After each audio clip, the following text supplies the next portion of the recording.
You can ask what Are you kidding? That's not a moment when I... Nah, it's a little bit different. Chris.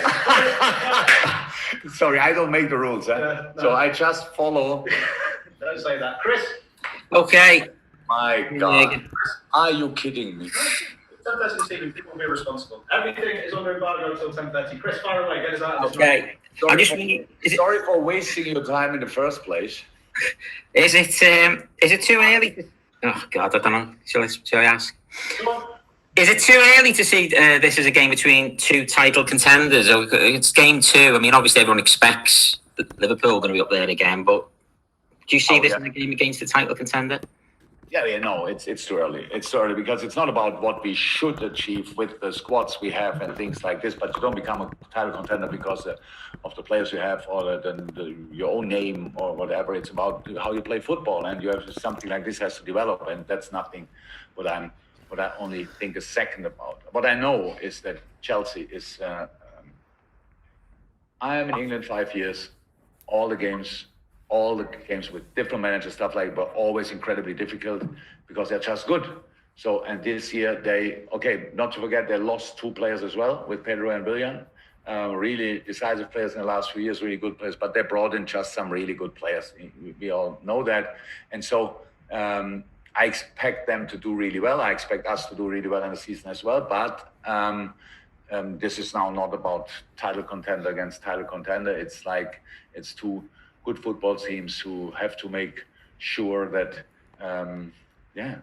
they come in a position where other people then can say, these is a title contender. These guys are title contenders, nothing else. So it's too early, but anyway, a super game. So I think there was no year when Chelsea-Liverpool was not, before the game, seen as a top game. And now we have to make sure that the people will see that as well when they watch it. Dom King. The next question, then Chris McKenna in the open. Dom. Afternoon, Jurgen. You said just before about nobody has to leave if they don't want to. Just looking at the way the squad will be, how do you keep everybody happy in the competition for places? What sort of a challenge will that present you? No. What I said is, if a player is coming in, that's not a reason that that's a midfield player. I think you asked me about Gini Wijnaldum, if that situation would change. I said no. Yeah. It doesn't mean no. What I meant is how you could have 7 or 8 players potentially going for 3 places. How do you keep 8 players happy? And the rotation, how do you keep all players happy because they're not all going to be able to play? In the same moment, that's true. But I cannot keep a player happy, really. That's you have to be happy by yourself about the situation.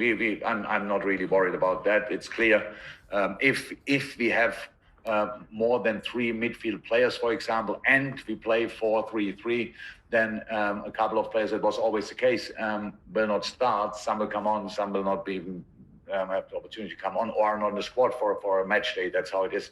But my job is to show the players how important they are in pretty much every moment. It's in training or then in a starting lineup, on the bench, or a week later in exactly the same situation, stuff like this. We have too many games, as I cannot prepare for a normal season when the season is not normal. So that just doesn't work. And again, I said it because we have not the opportunity to change 5 times. We have to find other ways how we can make sure that the players are as fresh as possible in the moment. And that means then probably rotation. We didn't plan it yet. I don't say we played on Sunday like this and on Thursday like this and on Monday after that like this. I have no idea who will play then in the other games. I have an idea for Sunday, but not for the other games. We have to react. But if everybody's fit, rotation is absolutely necessary, because otherwise it doesn't work. It just doesn't work. You cannot. The international players until the next window. I'm not 100% sure, but I think it's that England plays 3 games, right? They're playing 3 games in October and 3 games in November as well. So obviously, some games there as well. So we just have to try to make sure that we can deal with this situation. That's what we try. So yes, I want my players be happy, but I cannot make them happy. They have a big part in that as well. Chris McKenna, and this is the last one in the first part of the breakout as it stands. Chris McKenna. If I can ask on Thiago, Jurgen, because it's not till 10:30, but I mean, when did you kind of realise that he could be got this summer, and what do you think he will add to take your midfield on? Because you're Premier League champions and former European champions, how can he improve what is already a very, very good midfield?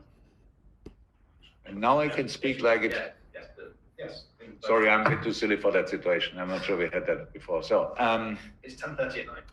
It's not. So then I don't understand why you all ask the questions beforehand when you can ask them afterwards anyway. So okay, it's pretty simple.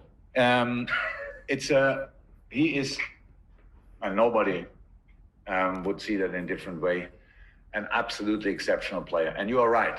It's difficult to, and we said that last year already, and we said this, it's difficult to improve a team like us in a moment with in a normal way. Let me say, probably